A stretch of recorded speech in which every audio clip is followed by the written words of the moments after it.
the tissue, and a blood torrent erupted. Carlos grabbed a sponge and pressed down, then got out of the way just as Starzl threw another stitch and tied it himself. He threw two more in the same spot.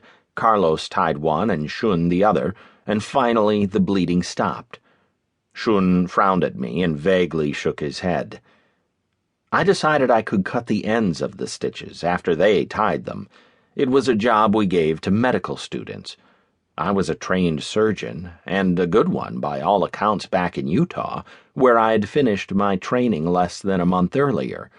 So I grabbed a pair of scissors and cut the suture. "Too short, goddammit," Starzl said. "That'll come loose and he'll bleed to death. Is that what you want?" He laid down another stitch, and Shun tied it, 4 throws, and I cut it. "That's too long," Starzl whined. "Come on now, Shun, help me. He doesn't know what he's doing." I worked my last day as a surgery resident at the University of Utah on June 30th, 1981. I was 31 years old, and I wanted to be a transplant surgeon. Dr. Thomas E. Starzl, the father of liver transplantation and perhaps the most renowned transplant surgeon in the world, had granted me a position to train with his team. He had moved his transplant program to Pittsburgh only 6 months earlier. I'd grown up in Ohio, but I'd never been to Pittsburgh. I hated their football team, the Steelers, because they always beat my beloved Cleveland Browns. My wife and I sold her car, gave the pickup truck to a friend, loaded my car and everything else into a rented truck, and headed for Ohio before dawn on Saturday, July 4th.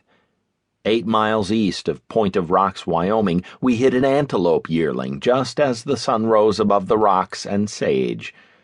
In Omaha, we drove through smoke from a grass fire started by fireworks. In Ohio, we unloaded the truck into my father's garage. I turned in the rental on Monday and called Starzl's Pittsburgh office the next day to ask advice about where to find a place to live. I had arranged to take the month of July off. I figured 5 years of surgery residency and the specter of a 2-year fellowship in transplant surgery justified it. We'd get a place to live and move in, and I'd have nearly 3 weeks to do whatever I wanted. It would be like summer vacation when I was 12. The secretary in Starzl's office put me on hold. She said I needed to talk to someone else. A female voice with a strange twang I'd later recognize as Pittsburghese came on. "Dr. Shaw, where the hell are you?" I said I was in Ohio, at my father's house. "You were supposed to be here last week," she said. "July 1st, you know." She didn't understand. I'd talked to someone in March. A woman, I said. She promised to tell Dr. Starzl. I wasn't supposed to start until August. I looked at the calendar on the wall above the phone in my dad's kitchen. "Saturday," I said. "August 1st. "We don't have any information about that, Dr. Shaw," she said. "Dr. Starzl expected you last week. You've already missed 2 nights of call. I suggest you get your butt here today, tomorrow at the latest." That was Tuesday morning. By Thursday night, we'd driven to Pittsburgh, put money down on a house a few blocks from the hospital, moved what we could with my dad's pickup, and found a grocery store open after 10 p.m. I made my way to the hospital Friday morning, and that evening my wife called to say the refrigerator had died. On Saturday, I was on call when someone broke the window out of my car on the hill above the football stadium. They stole my toolbox and a Utah Jazz coffee mug. Sandy told me she wouldn't have parked up there. Sandy was a nurse on the transplant team.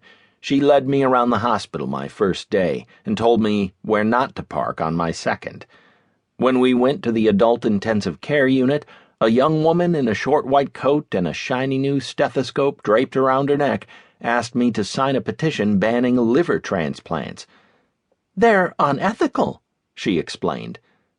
I wanted to laugh, but she was so earnest.